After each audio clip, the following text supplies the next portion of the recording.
ውድ ምእመናን ዛሬ አንድን ታላቅ ስብዕና እናውሳለን። በሰው ልጆች ታሪክ ውስጥ እንደሱ አይነት የጦር ጀነራል ተፈጥሮ ማያቅ የጦር አመራር ጥበቡ ፍልስፍናው ተወዳዳሪ ያልተገኘለት አሁን ድረስ ነጮቹ እሱ የመራበትን የጦርነት ቴክኒክ የሚያጠኑለት ስለሆነ አንድ ግለሰብ እናውሳለን። ስሙን ሰምታችሁ ታውቃላችሁ። ኻሊድ ኢብኑ አልወሊድ ይባላል። በእስልምናችን ታሪክ የጎነ ታሪክ ያለው ነብዩ አለይሂ ሰላቱ ወሰላም ከሰለመ በኋላ የድሮ ጥፋቱን ረስተው ثم اخذ الرايه ከዛም ባንዲራውን ተሸከመው የአላህ ሰይፍ እጅ ላይ ወደቃሉ ነብዩ አለይሂ ሰላቱ ወሰላም። ኻሊድ ኢብኑ አልወሊድ ማለት ሮሞቹ ሮማንና ፐርሻን ኢምፓየሮች የሱ የሚዋጋበት ሰይፍ ከሰማይ የወረደ ለዛ ነው ማይሸነፍ ያሉት ኻሊድ ኢብኑ አልወሊድ ማለት እድገቱስ። በርግጥ ኻሊድ መካ ላይ ሲያድግ በጣም ቅንጡ ሀብታም አባት ነበረው። መካ ውስጥ አረቦቹ ላይ በሱ ልክ የሱን ያህል አባት ሀብታም አልነበረ። ነገር ግን ሀብቱ እንዲበላሽ አላደረገው።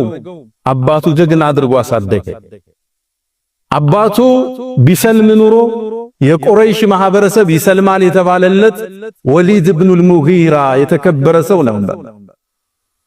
ቁርአንም ላይ አላህ ሐቅ መጥቶለት በማስተባበሉ ኮንኖ ታሪኩን ጠቅሶታል። ዘርኒ ወመን ፈለክቱ ወሂደን ያ ብቻውን ሲሆን የፈጠርኩትን እኔና እሱን ተወኝ ብሎ የዛተበት ነው አባቱ ማለት። ለኻሊድ ከጎኑ የማይጠፉ የተከበሩ የሀብታም ልጆች፣ ብራንድ ለባሾች፣ ሽቷቸው ከሩቅ የሚጣራ የተከበሩ ሰዎች ነበሩ። አላህም ቁርአን ላይ እነሱን ጠቅሷቸዋል። ወበኒነ ሹሁዳ አብረውትም ልጆቹ የሚቆሙትን ሰው ብሎ ጠቅሷል።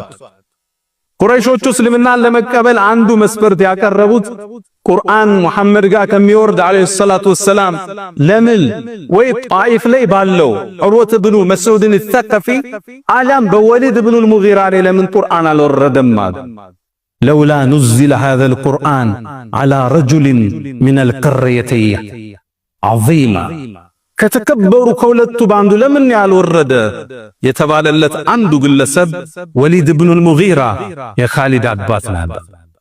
እስልምናን ለመቀበል አሻፈረኛ። ነብዩም አለይሂ ሰላቱ ወሰላም ወደ መዲና ተሰደዱ። ከዓመታት በኋላ የበድር ጦርነት ላይ ወሊድ የሱ አባት የኻሊድ በድር ላይ ተገደለ ከነጥመቱ። ኻሊድም አባቱ በመገደሉ እስልምናን ቶሎ መቀበል